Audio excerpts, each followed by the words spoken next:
ফেনীর ৩ উপজেলায় বাঁধ ভেঙে প্লাবিত হয়েছে অন্তত ৯৮টি গ্রাম। এতে পানিবন্দী হয়ে পড়েছে লাখো মানুষ। দুর্গম এলাকায় বিদ্যুৎ সংযোগ, মোবাইল নেটওয়ার্ক বন্ধ রয়েছে।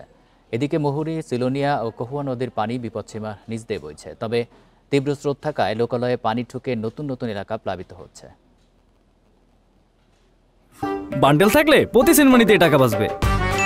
বিকাশ সেনমানি বান্ডেল কিনে জিতুন প্রতি লেনদেনে।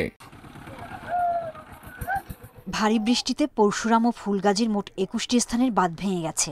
মুহুরী, সিলোনিয়া ও কুহুয়া নদীর পানি বিপদসীমার নিচ দিয়ে প্রবাহিত হলেও তীব্র স্রোত থাকায় বাঁধের ভাঙন দিয়ে পানি ঢুকে প্লাবিত হচ্ছে নতুন নতুন এলাকা।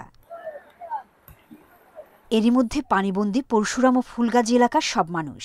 ছাগলনাইয়া উপজেলায় পানি ঢুকে প্লাবিত নিম্নাঞ্চল। বন্যা দুর্গত এলাকায় শুকনো খাবার ও সুপেয় পানি না পাওয়ার অভিযোগ ক্ষতিগ্রস্তদের। দুর্গম এলাকায় বিচ্ছিন্ন রয়েছে বিদ্যুৎ সংযোগ ও মোবাইল নেটওয়ার্ক। 10 মিনিটের ভিতরে থেকে এনে আছি, এনে বাংনা ফরি গেছে। বাংনা ফরি আইতে আইতে মানে 20 মিনিটের ভিতরে মাল সামানা বার করতে পারিনি। আপনার এই বারে ঘরে পানি উঠে গেছে। এনে কোনো প্রশাসন থেকে কিছু হয়নি।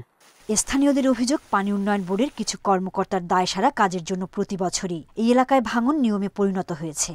জায়গা দিয়ে ভাঙছে, এখান দিয়ে ভাঙছে, আর সামনে দিয়ে ভাঙতে লাগছিল। তো আর এগুলা রক্ষা করবার মতো না। আর এগুলা যদি একটু মজবুত করে বাঁধি দে তাহলে আপনার এটা রক্ষা। বেরিবান্ধের উপর দিয়ে পানি প্রবাহিত হয়েছে।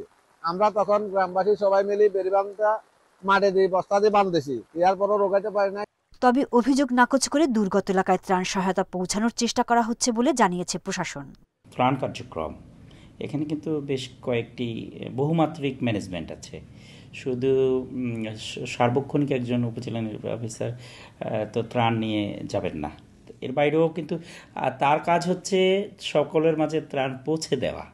টানা ৩ দিনের বৃষ্টিতে ফেনীর ৩ উপজেলার হাজারো মানুষ পানিবন্দী। Independent news.